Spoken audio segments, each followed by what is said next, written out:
hegemony has reached its end.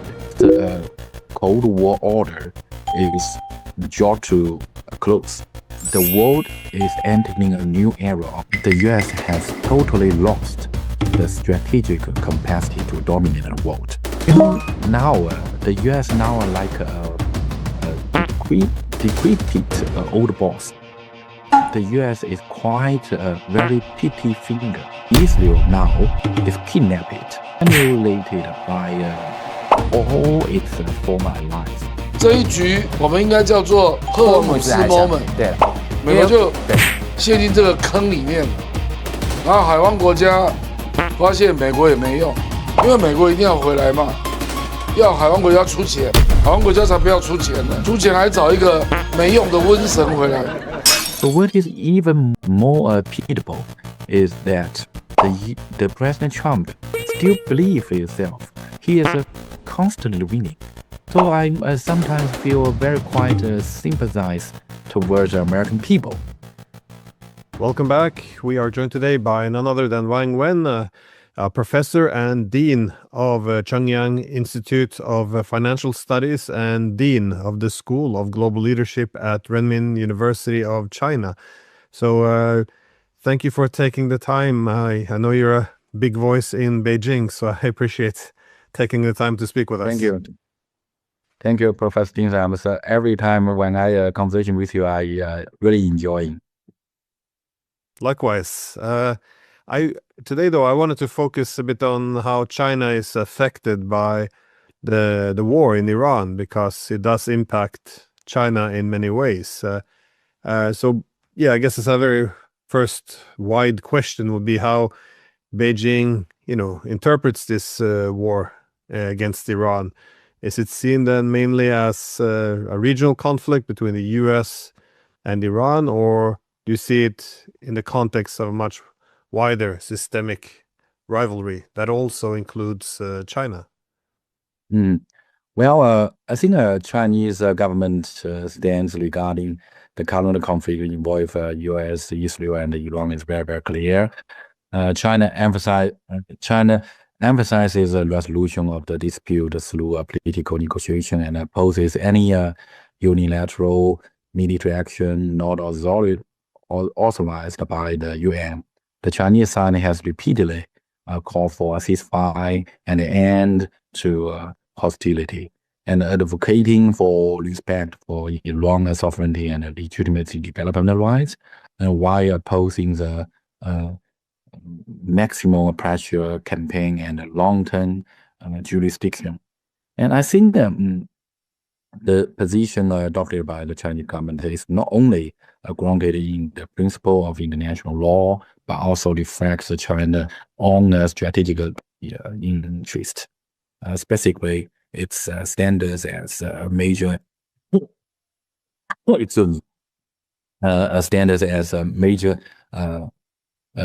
energy importer and staunch advocates of multilateralism, and more importantly, I think originated from the ultimate imperative to safeguard global peace. First, I cannot speak on behalf of Chinese policymaker, but I can share some popular views on Chinese strategic academy. Now, more and more Chinese scholars believe that the U.S. hegemony has reached its end, and that so-called post-Cold War order is brought to a close, and that the world is entering a new era of, as you mentioned, the multipolar meeting, and the multipolar era is characterized by at least 2 points. One feature is that the U.S. has totally lost the strategic capacity to dominate the world. It is maybe in the future, U.S. will decline to a regional power, ordinary regional power, possesses a strategic leadership only in some specific region and specific fields, rather than on global or comprehensive level. Now the U.S. now are like a decrepit old boss. Look at their alliance. Japan is humiliated. The European country, to be honest, is distrusting it. And Canada is pushing back against it. And Israel now is kidnapping it. In sense, the U.S. is quite a very petty finger. And it is being manipulated by all its former allies. So what is even more pitiable is that the President Trump still believes himself. He is constantly winning. And so it's very pity. So I sometimes feel very quite sympathize towards the American people. They ought to be spending money currently used to wage wars on improving their domestic livelihood and infrastructure instead.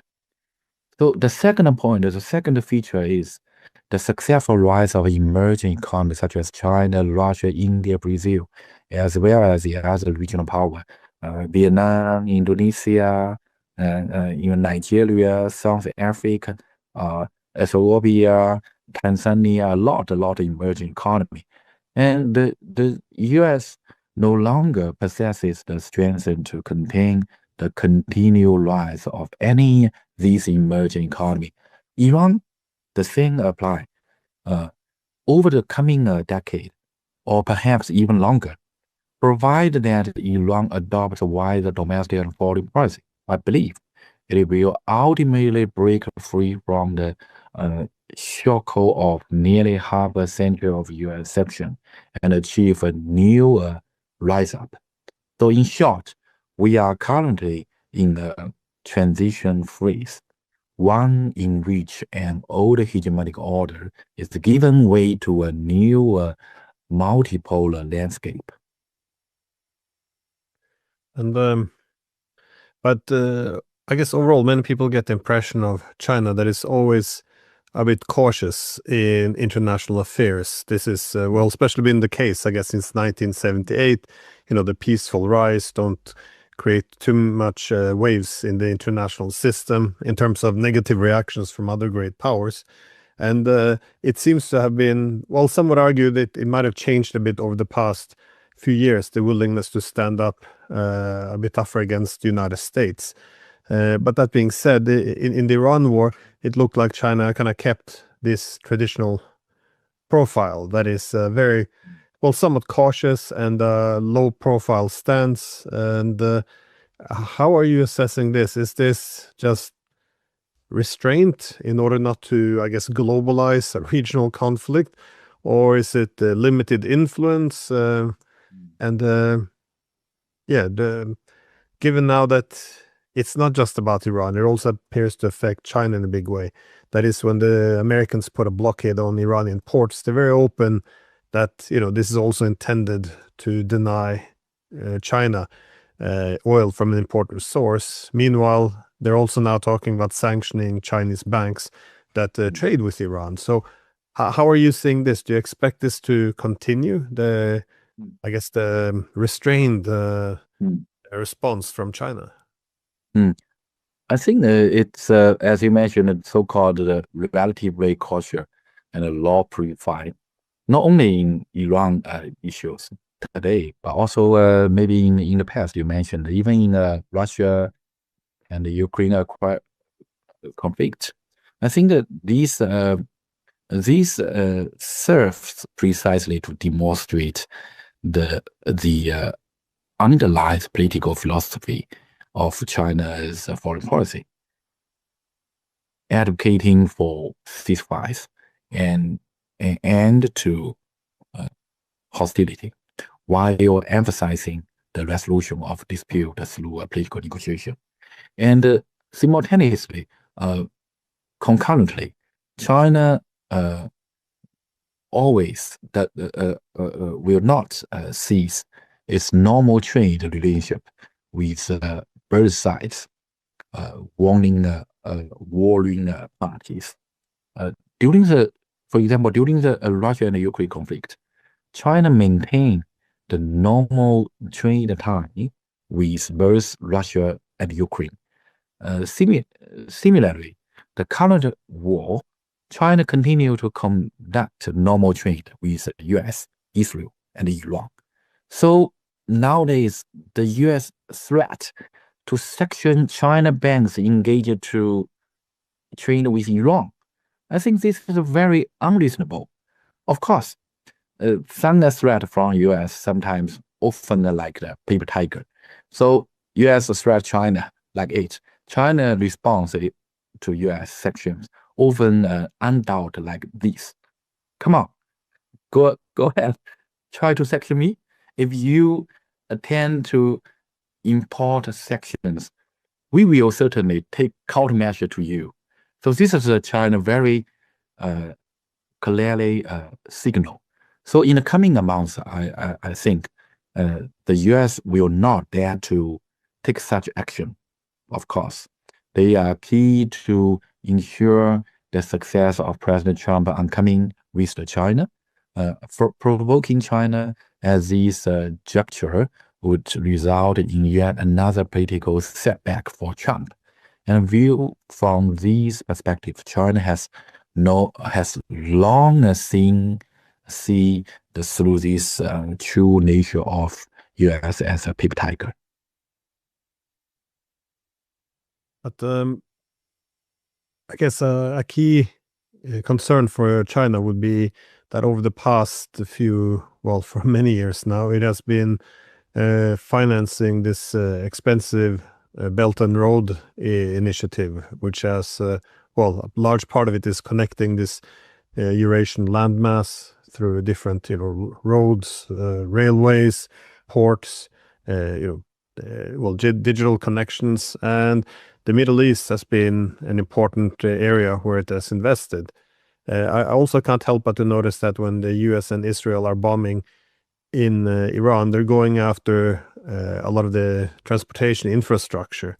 Again, overall, this is seen as also an attack on the Chinese investments. Do you think this? Well, how does this affect China? Will it, I guess, reduce focus on the Middle East, or will China change its trade routes, or what can we expect to see from Beijing?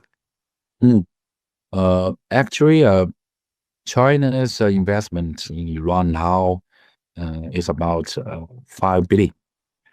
Since the outbreak of the war, of course, projects have grown to held across the wide area. Personnel have been urgently evacuated.